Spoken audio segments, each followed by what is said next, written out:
As the furious sell-off continues, the Securities Commission and Bursa Malaysia say the trading of shares will go on, despite calls by certain quarters to suspend Bursa Malaysia in order to avoid catastrophic consequences.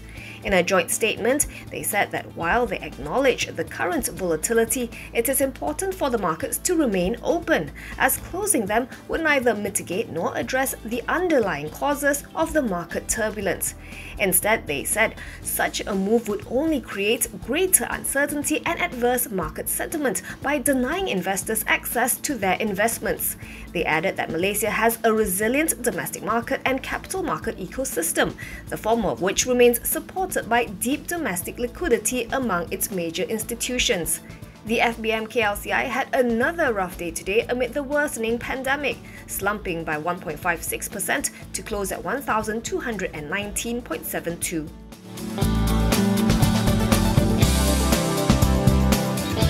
Bank Negara is cutting the statutory reserve ratio or SRR by 100 basis points from 3% to 2% effective tomorrow.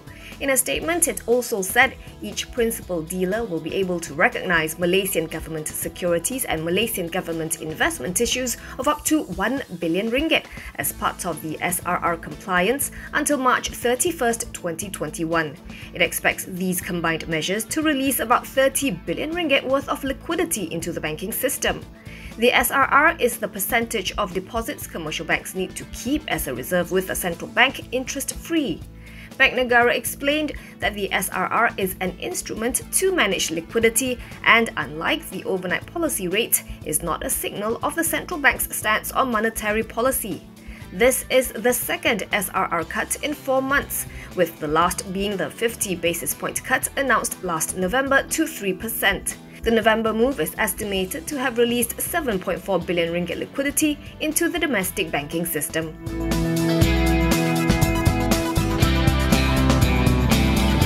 The government warns it may mobilise the army if members of the public continue to flout the movement restrictions announced 2 days ago to contain the COVID-19 pandemic. Senior Minister Datuk Sri Ismail Sabri Yaakob says compliance on the first day the order was enforced stood at merely 60%, prompting authorities to set up roadblocks to advise drivers to stay home. Should compliance remain at 60 to 70% after the first few days, Ismail Sabri, who is also Defence Minister, says police will switch to sterner action and it is highly likely the army will be deployed. Malaysia has recorded 110 new COVID-19 cases today, bringing the total number of confirmed cases to 900. Meanwhile, 20 patients are said to be in critical condition. The death toll in the country remains at 2. Of the 900 patients, more than half are linked to the event at the Sri Petaling Mosque, and police are still attempting to track down the remaining 4,000 participants. As for the roughly 80 Malaysians who are in Indonesia to attend a now cancelled mass religious gathering, Ismail Sabri says they will be quarantined when they return.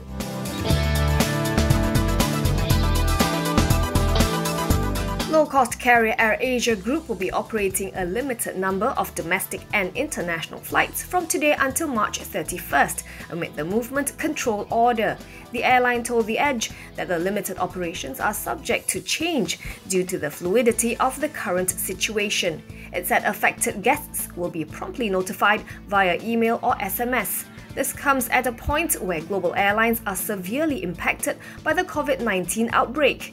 In a note to investors today, M Investment Bank Research said it was projecting a wider loss of 985.4 million ringgit for AirAsia in FY20 from 784.2 million ringgit previously.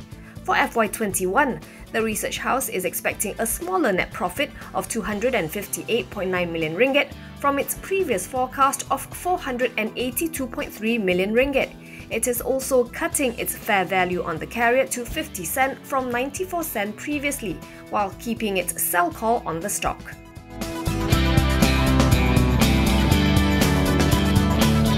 Top Glove Corpsoid's first quarter earnings climbed by 9.35% to 115.68 million ringgit, thanks to tax incentives and higher revenue.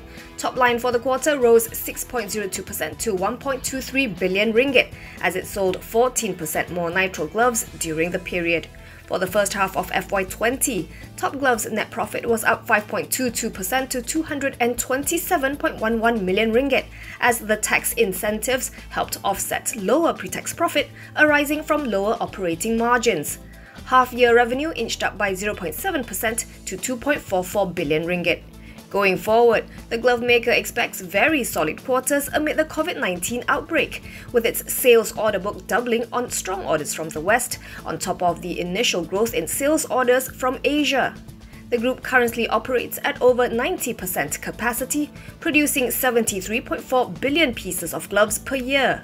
By the end of next year, it will have a grand total of 861 lines, producing 91.1 billion pieces of gloves per annum.